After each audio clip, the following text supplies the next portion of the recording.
সুপ্রিয় দর্শকবৃন্দ, শুভেচ্ছা, স্বাগতম। আজ আমাদের জন্য একটি আনন্দের দিন, আমাদের জন্য উল্লাসের দিন। আজ আমার ছবি পদার্পণ করছে 400 পর্বে।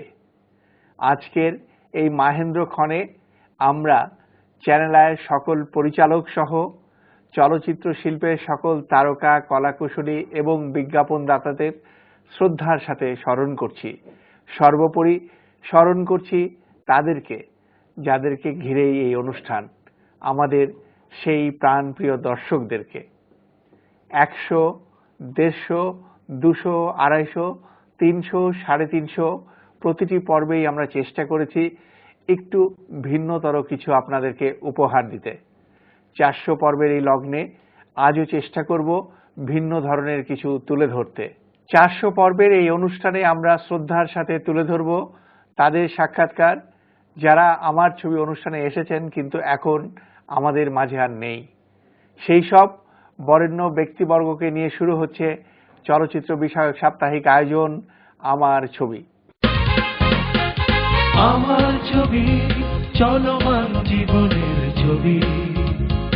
আমার ছবি বলে তাদের কথা, মূর্ত করেন যারা মনের কথা। তারাই বলেন কথা আমার ছবিতে, বিনোদিত হই যাদের ভাবনাতে। প্রিয় প্রিয় ছবি, তাই নিয়ে আমার ছবি।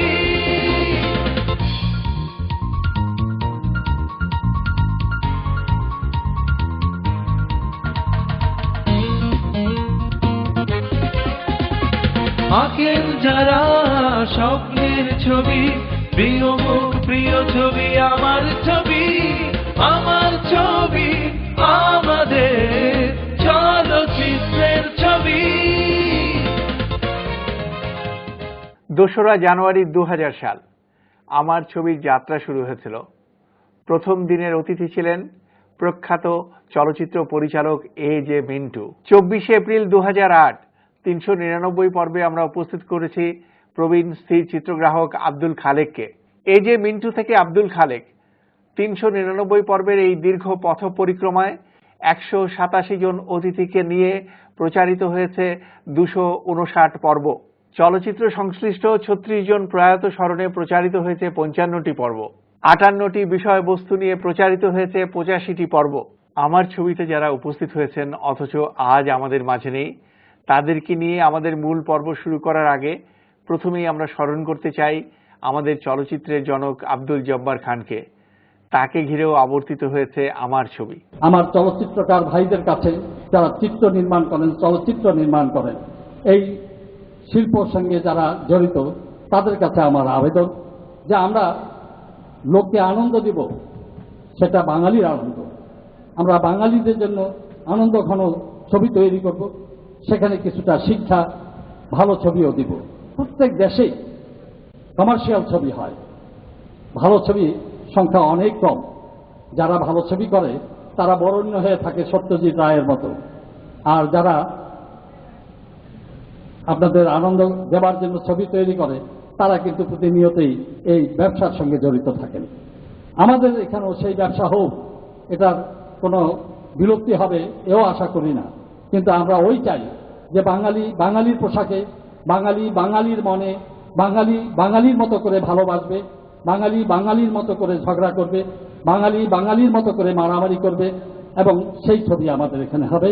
এবং সেই সব সমৃদ্ধশালী কাহিনী নিয়ে আপনাদের সামনে চলচ্চিত্রকাররা এগিয়ে যাবে, এই কামনা আমি করছি। আমাদের চলচ্চিত্র শিল্পের প্রতিষ্ঠার পূর্বেই জন্ম নিয়েছে চলচ্চিত্র সাংবাদিকতার। চলচ্চিত্র সাংবাদিকতার জনক ফজলুল হক এবং আমাদের চলচ্চিত্র সাংবাদিকতার বিশ্বস্ত অভিভাবক সৈয়দ মোহাম্মদ পারভেজকে নিয়ে তৈরি হয়েছে আমার ছবির 2টি পর্ব। আমার ছবি অনুষ্ঠানটি শুরুর পূর্বে অথবা পরে যারা পরলোকগত হয়েছেন, আমার ছবির অতিথি তারা হননি, অথচ বিভিন্নভাবে আমার ছবিতে তাদেরকে উপস্থাপিত করা হয়েছে। তাদেরকে আমরা শ্রদ্ধার সঙ্গে স্মরণ করছি। একটা বড় কথা হলো যে ভালো লেখাপড়া জানি না, সংস্কৃতির সঙ্গে আমার কোনো সম্পর্ক নয়, কৃষ্টির সঙ্গে আমার কোনো সম্পর্ক নয়, আমি যে চলচ্চিত্র করবো এটা কি ইয়ার্কির ব্যাপার নাকি? আমাকে সংস্কৃতিবান হতে হবে, আমাকে রুচিবান হতে হবে, আমাকে শিক্ষিত হতে হবে, এটা কোথায়? মূর্খ লোক, অশিক্ষিত লোক যে কোনোদিন ভালো ছবি হতে পারে না। ওখানে আমি দেখেছি যে সাদেক খান বসে আছেন, তিনি আজ থেকে প্রায় 30 বছর আগে নদীও নারী করেছিলেন। ওখানে বেবি ইসলাম বসে আছেন, ওখানে রেবেকা বসে আছেন, এখানে সুভাষ দত্ত এতক্ষণ ছিলেন, এখন আছেন কিনা জানি না, এইমাত্র চলে গেছেন বোধহয়। সালাউদ্দিন জাকি আছেন এবং অনেক গুণীজন সামনে বসে আছেন, এবং আপনারা যারা তরুণ বসে আছেন তাদের কাছে আমাদের একটি প্রশ্ন আমাকে অবাক লাগছে যে আজকে কি আমরা বিক্ষোভ জানাতে এসছি নাকি? শতবর্ষ পূর্তি উপলক্ষে আমরা আনন্দ করবো যে চলচ্চিত্রের 100 বছর জীবন হলো। আমি একটা নতুন সন্ধান শুরু করি, সেটা হচ্ছে যে এমন কোনো বিষয়বস্তু পাওয়া যায় কিনা যা জনমনের অতি সহজে গ্রহণযোগ্য। কম্প্রোমাইজটা মিডিয়ামের দিক থেকে করলাম, সেইটা খুঁজতে গিয়ে আমি রূপবান নামক একটা বিষয়বস্তু পেলাম, যেটা প্রায় সারা দেশে আলোড়ন, জনসাধারণের মধ্যে আলোড়ন সৃষ্টি করছিল।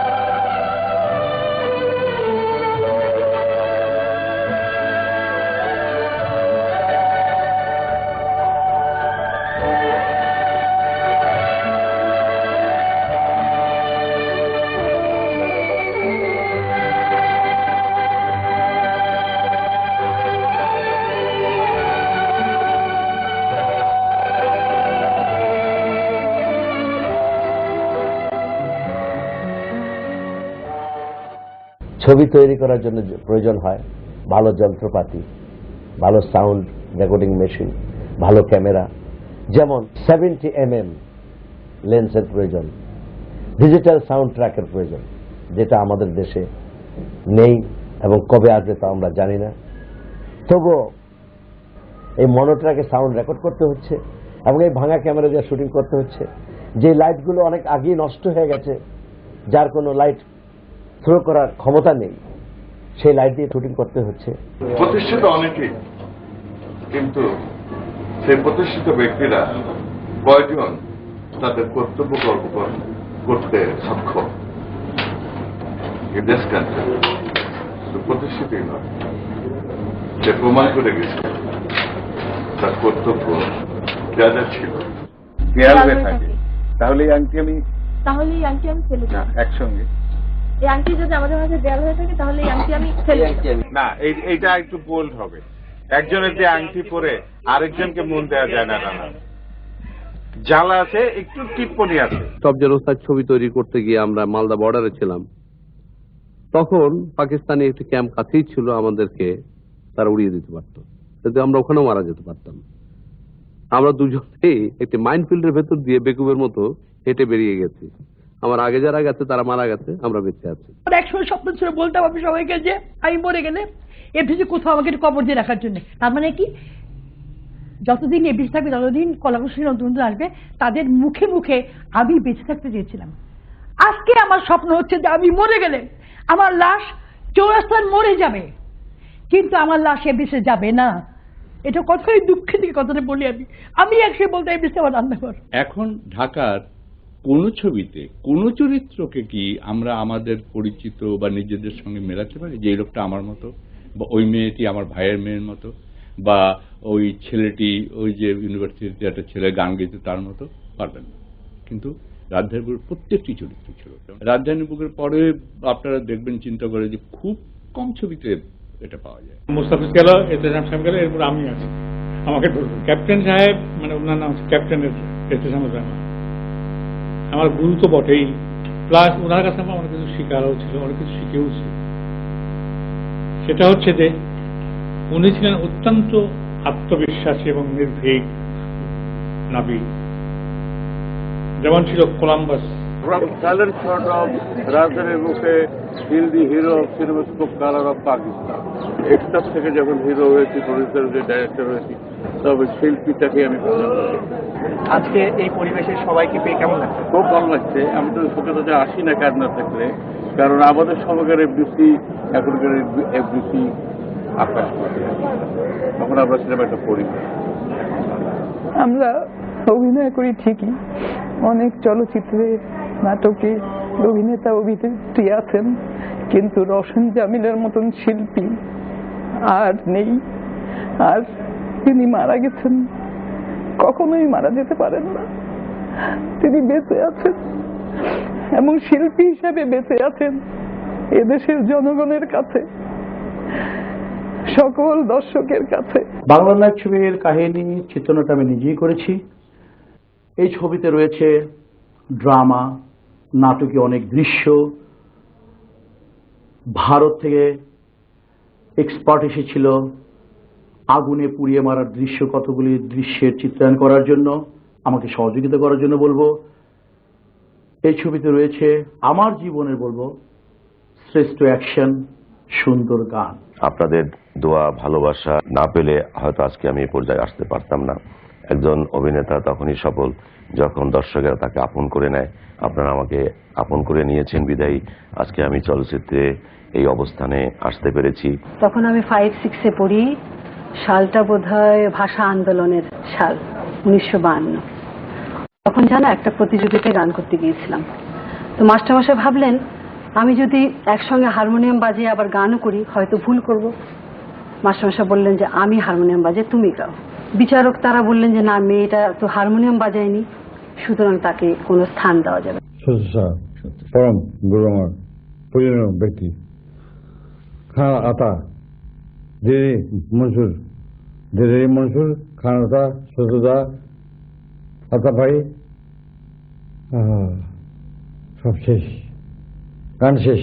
আমাদের জায়গাকে প্রকৃতিকে সম্মান দেওয়া হয়েছে, তো আমাদের সকলকে মনোযোগ দিয়ে আমাদের সমস্ত প্রোগ্রাম কখনোই ভালো হয় না। সেটা যদি একটু সমালোচনামূলকভাবে আমাদেরকে একটু ধরিয়ে দেওয়া তাহলে চলার কথা সুবিধা হবে। মৌসুমী ছবির সঙ্গীত পরিচালক আমি ভাবলাম, চিন্তা করে দেখলাম যে ছবিটা তো ওর নামই হচ্ছে, ছবিটা ওর টাইটেলে, তো এটা শোনায় সোহাগা হয় ছবির জন্য, যে ওর কণ্ঠে, ওর লিপে, ওর কণ্ঠে যদি গানটা গায় এবং তাহলে ভালোই হয়। আমার মনে হয় শ্রোতা দর্শকরা ওর গানটা পছন্দ করবেন এবং ও খুব চেষ্টা করেছে গানটা সুন্দর করে গাওয়ার জন্য এবং ভালো লাগছে এবং আমিও স্যাটিসফাইড। ঠিক 12টা 1 মিনিটের মধ্যে তখন গোলাগুলিতে স্টার্ট হয়, প্রচন্ড রকমের গোলাগুলি। আমরা সব ভয় খাটে নিচে লুকিয়েছিলাম। তখন আমার বোনটা ছোট ছিল, আমি একটা ছোট বোনকে কোলে নিয়ে ওই ঠিক এই পলাশি বেড়ে গেছে ফায়ার সার্ভিস থেকে, ওখানে ক্রস করছে। আমি দূরে থেকে তাকিয়ে দেখলাম যে কিছু ফায়ার সার্ভিস লোকদের লাইন করে দাঁড়িয়ে করেছে। হঠাৎ দেখলাম কিছু ব্রাশ ফায়ারের শব্দ, তাকিয়ে দেখি, হঠাৎ তাকালাম, দেখলাম যে ফায়ার সার্ভিসের লোকজন সব পড়ে গেল। তো আব্বা খুব তাড়াতাড়ি আমাকে নিয়ে বাঁ দিকে ওই ঢাকাশির মন্দির ওখানে ক্রস করে আমরা চান্দিঘাট চলে গেলাম। তারপর তো ওই 25শে রাতটা আর সকাল 12টা আমার মনে আছে। রহমানকে দেখি নানা বললো, বা তুমি কোথায় ছিলে, তোমাকে তো আমি হিরো নিতে পারতাম, কিন্তু তো হিরো রোলটা তো আমি আরেকজনকে দিয়ে দিয়েছি। তো তোমার সম্বন্ধে আমাদের একটা ধারণা ছিল তুমি অনেক বেশি শর্ট, সেই জন্য তোমার কথা একটু চিন্তা ভাবনা করিনি। যাই হোক, তোমাকে তো দেখছি তো তুমি তো একদম হিরো হওয়ার মতো। তো ঠিক আছে, এটা তো আমি দিয়ে দিয়েছি একজনকে, তোমাকে নেক্সট ছবিতে আমি হিরো নেব।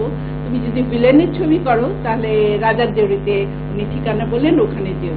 চলুন আমরা ফিরে যাই তাদের কাছে যারা আমার ছবির অতিথি হিসেবে আমাদের অনুষ্ঠানে উপস্থিত হয়েছিলেন অথচ আজ আমাদের মাঝে আর নেই। ফজলুল, এই দেশের সিনেমা ইন্ডাস্ট্রি শুরু হওয়ার অনেক বছর আগের থেকে সিনেমা পত্রিকা বগুড়া থেকে বগুড়া থেকে প্রথম বের হয়।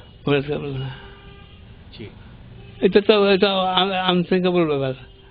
ইন্ডাস্ট্রি নাই, সেই ইন্ডাস্ট্রির মুখপত্র হয়। ছবি করলেন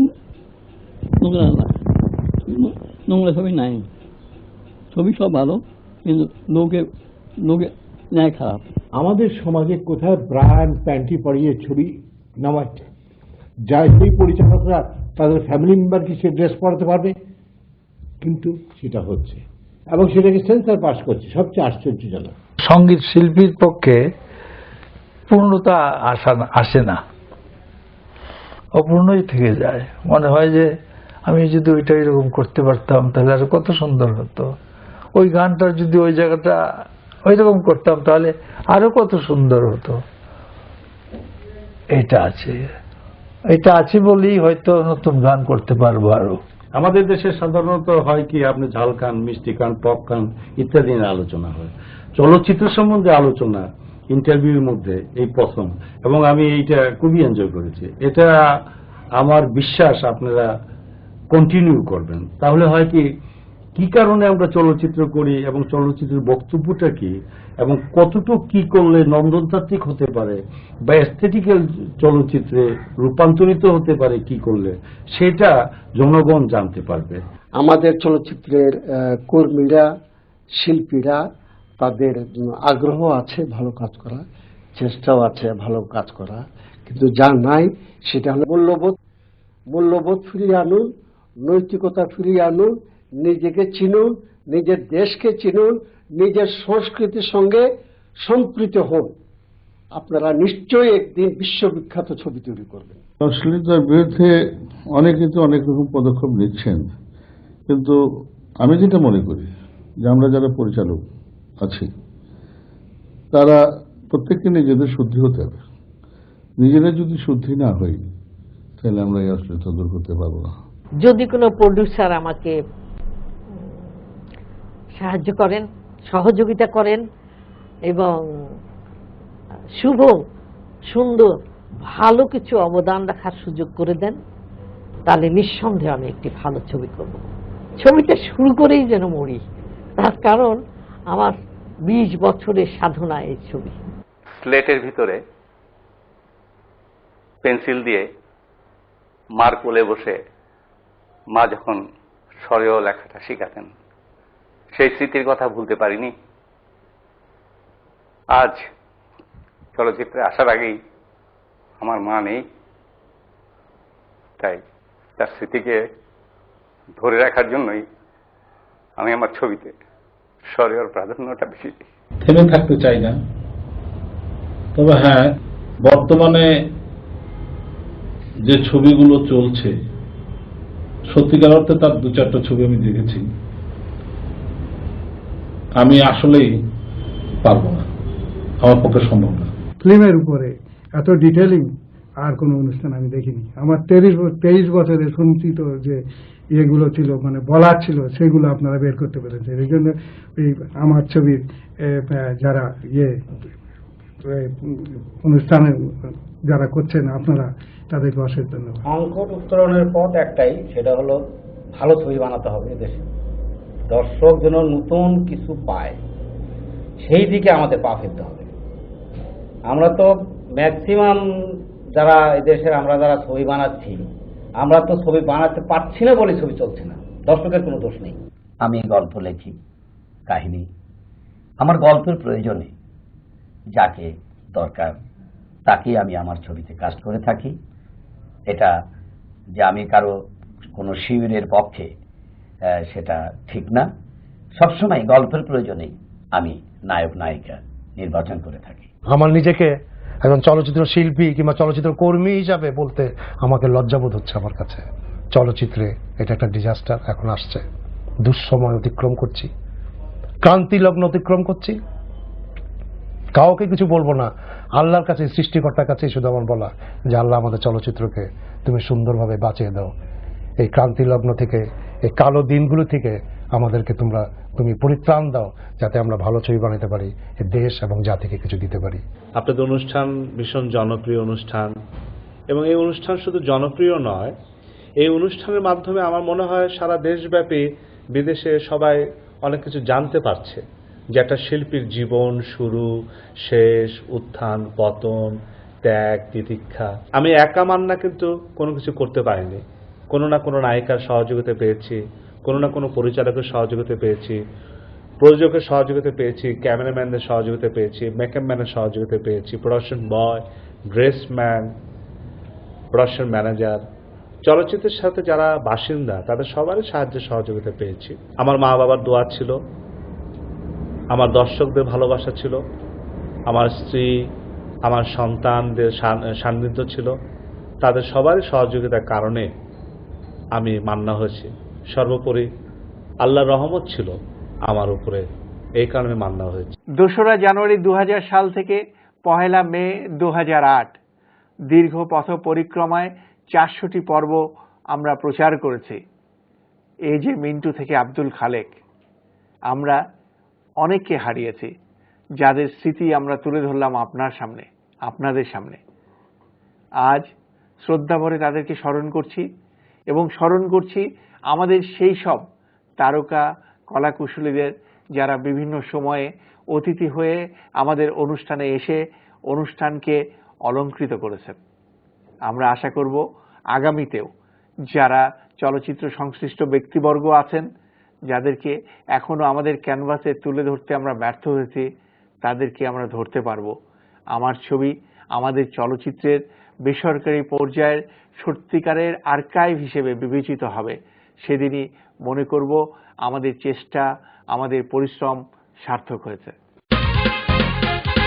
আমার ছবি চলমান জীবনের ছবি, আমার ছবি বলে তাদের কথা, মূর্ত করেন যারা মনের কথা, তারাই বলেন কথা আমার ছবিতে, বিনোদিত হই যাদের ভাবনাতে। প্রিয় মুখ, প্রিয় ছবি, তাই নিয়ে আমার ছবি।